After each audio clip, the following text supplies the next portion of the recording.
My dad died a couple of years ago, and it set off a chain of stuff going in my head that I wasn't able to control very well.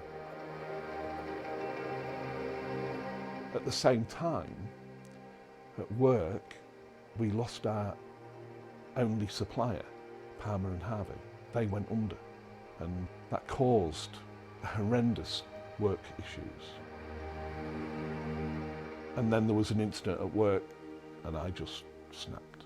I just left the building and didn't go back for 3 months. My wife came home and I was just sat in the corner there, tears streaming down my face, just not knowing why. I just didn't understand. I've always said to my family that, you know, if I start losing it, just get me to the Humber Bridge and I'll deal with it. And I really thought that that's what I was going to do, and just take the leap into the unknown.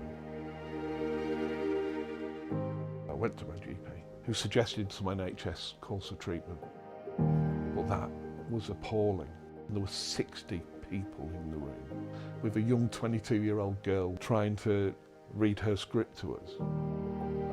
There was a HR girl called Andrea, and she actually suggested GroceryAid.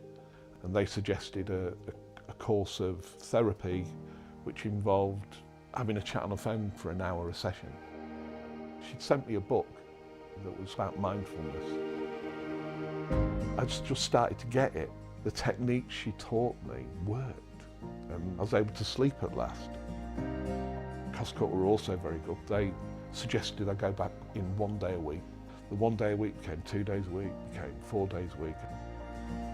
We've introduced a mental health walk where once a month we go out with other members of staff and just clear our heads and just have a chat.